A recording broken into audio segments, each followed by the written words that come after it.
What's up, heroes? I'm here today to tell you how to start waking up a little earlier.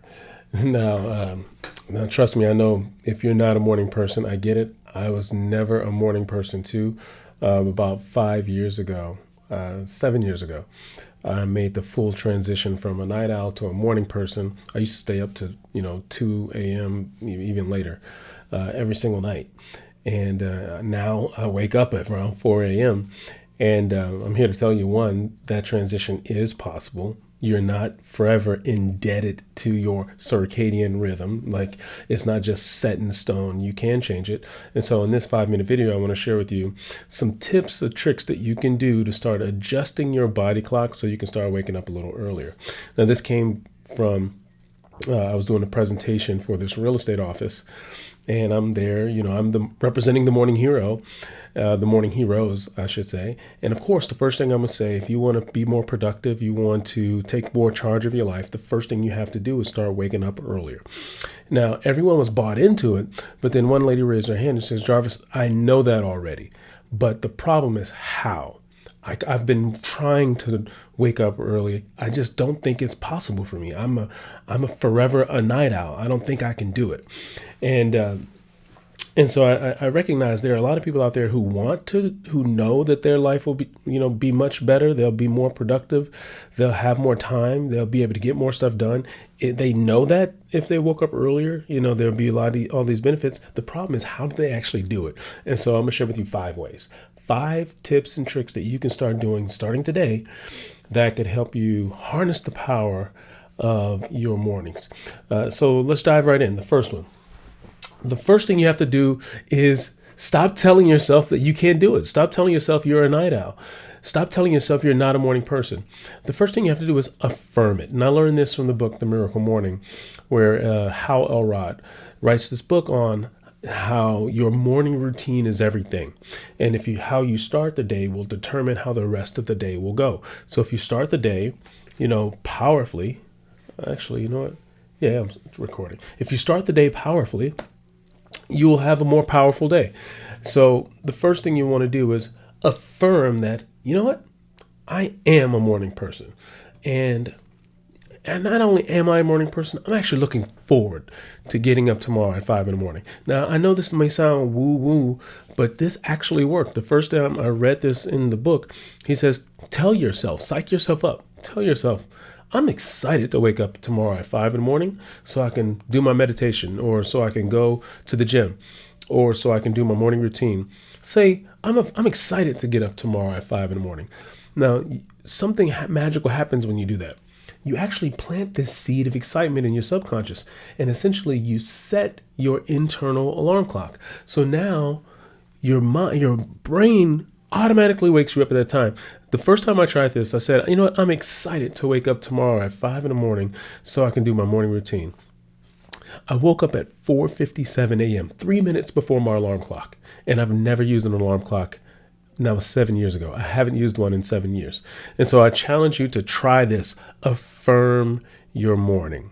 Tell yourself right now, literally say it out loud. You know what? I am excited to wake up tomorrow at blank. Whatever time you want to wake up. In this case, 5 a.m. I'm excited to wake up at 5 a.m. so that I can blank. Insert what the first thing you're going to do when you wake up. Either go to the gym, either do your morning practice, or either write your book or, organize your day. What's the first thing you're going to do when you wake up? Affirm that and watch your wake up 3 minutes before your alarm. So that's the first one, is affirm it. The second one is not about waking up early. It truly is about going to bed early. That's going to be the hardest part, is how do you train your body to go to sleep on time? Because if you go to bed early, within enough time so that you can get your still get your full 6 to 8 hours of sleep, your body will naturally wake up early. So for me, I wake up at 4 a.m. I don't have to put an emphasis on waking up at 4 in the morning. I have to put an emphasis on getting to bed at 9 p.m. Because if I get to bed at 9 p.m., then naturally my body will have 7 hours of sleep, and I will naturally wake up at 4 a.m. with energy. And so how do you train yourself to go to bed early? That's going to be your hardest part.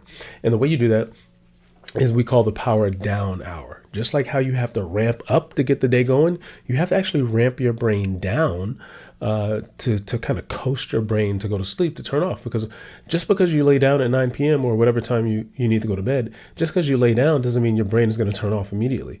Like, the worst thing in the world is just sitting there staring at the ceiling, and your brain is still active. And so what you'll want to do is you'll want to design what we call a power down hour. That's that last hour before your bedtime. And so for me, if my bedtime is 9 p.m., my power down hour starts at 8 p.m. And that hour is I have an entire hour to start coasting my brain to sleep. That's when I disengage with all devices. So no more emails, no more phone, no more social media. I don't want to reignite my brain, so I'm trying to coast my brain to sleep. And so I disengage with all devices. And in my case, I like to read a book. Reading coasts my brain to sleep. So on my nightstand, I have a stack of books. Literally, my nightstand is like a library. And every night I get in the bed and I grab one of those books. I have a little nightlight. And that's where my brain, I'm soothing my brain to sleep by reading, not on my phone, not engaged with anything. So that's my power down process. And so for you, you'll have to design what your power down hour is going to look like and set an alarm on your phone to go off to ignite or to trigger your power down hour. So in my case, my power down hour alarm, I have it set for 8 p.m. And I have it labeled, take your ass to sleep. And so when that goes off, I know that's my cue to start taking my ass to sleep. And I stop doing emails, I stop doing work. And at that point, I'm trying to disengage my brain so that I can go to bed. So that's going to be your probably your most important thing, is to recognize that last hours are going to be the most important part. Because if you get that right, then you naturally will go to sleep on time, you'll get enough sleep, and you will naturally wake up on time. Now, this leads me right into the third one, no phone. So the more you engage with your phone, the more you're igniting your brain. And so naturally, you don't want to sleep next to your phone for two reasons. First of all, if your phone is next to you, there's going to be this urge to always grab it. And so every time you grab your phone and you scroll, you're reigniting your brain, and it's going to be harder for you to go to sleep. So I recommend your phone is across the room so you can't even reach and touch it. Now, the second one, the most important reason why your phone shouldn't be next to you when you sleep is because most of the time it is your alarm clock. So if your phone is within an arm's reach and the alarm is going off, what's the first thing you're going to do? You're going to grab it and snooze it, right? You want to make it as inconvenient as possible to snooze. So what I do is actually have my phone in the bathroom.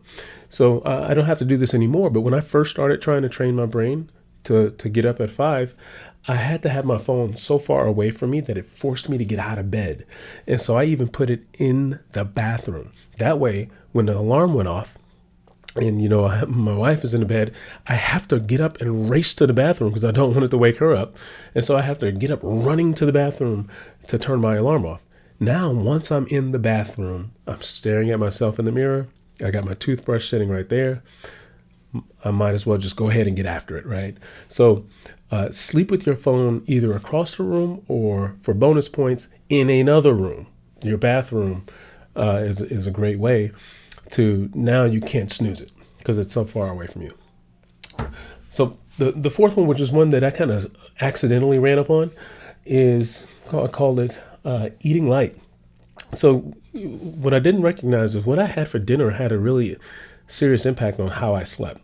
What I noticed is when I would go to bed with a really heavy meal, I just felt so heavy and bloated and dense.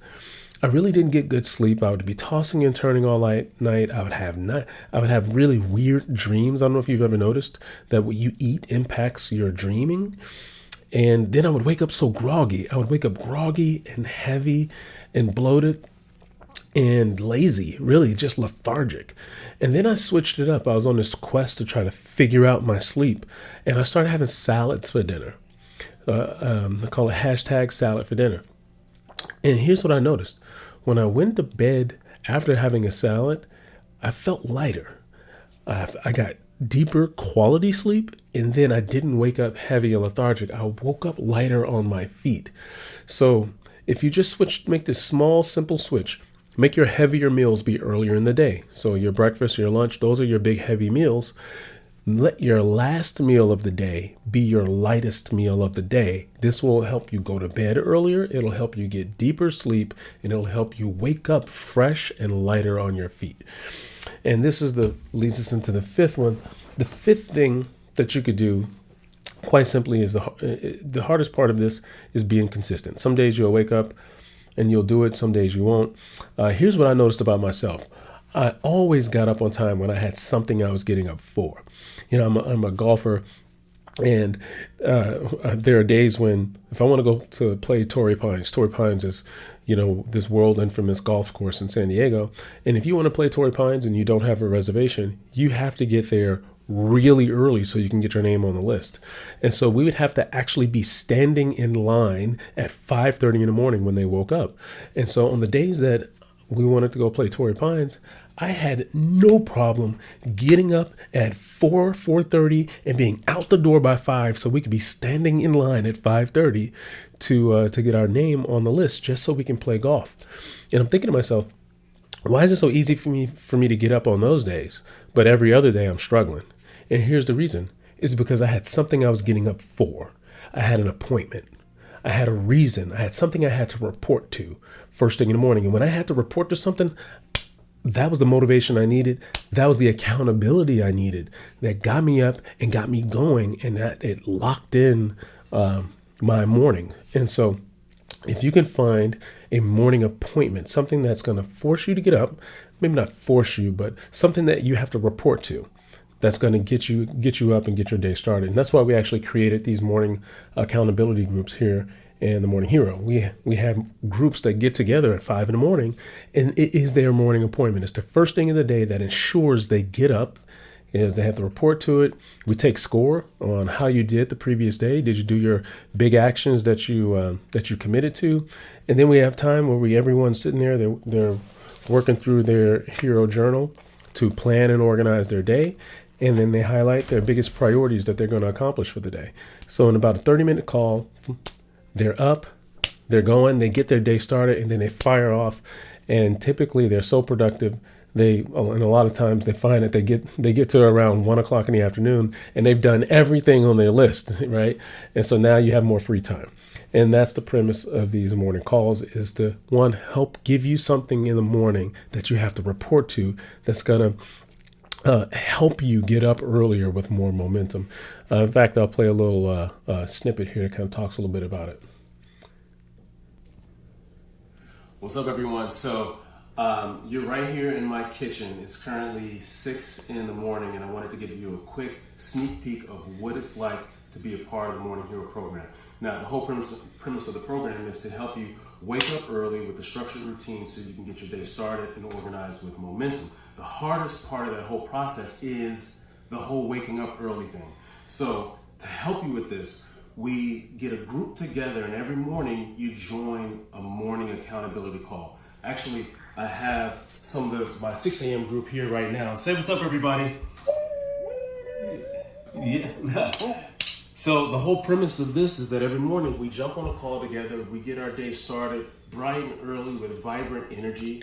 We organize our day, we go through a quick planning process, we take some accountability. More importantly, it's going to help you build this discipline of waking up early consistently so you have more time to get more done. Does this work? Come in and see. Does this work for anyone? How well has this been working to help you get up early? Hey, I am not a morning person. I hate mornings. But having to be up for this call works. Not only do I wake up for the 6 a.m. call, but I wake up before my 5:30 alarm without any help. It's sick, it's disgusting, but it'll totally change your life. Boom. With that being said, this is just one taste of what it's like to be a morning hero. We're looking forward to having you join the program. We'll see you inside one of our accountability groups. Take care, everybody. So right now we're offering a free trial for people that want to harness the power of their mornings. They know they could be more productive. They know they're leaving something on the table. They know they're not firing on all cylinders. They know there's gas left in the tank every day, and they're frustrated that they aren't producing at the level that they know they should be.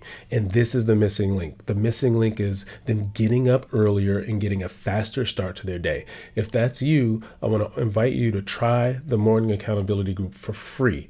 There should be a link or an application or a button below where you just submit a form, and then I'll get in contact with you to explain to you how the program works, and then we'll get you set up on a free trial so you can try this process. If you've tried other things and nothing else seems to work for you to be consistent with your morning, this is the thing. Accountability is the only way to really bake in consistency. So I want to invite you to become a morning hero. Try it for 2 weeks, absolutely no risk.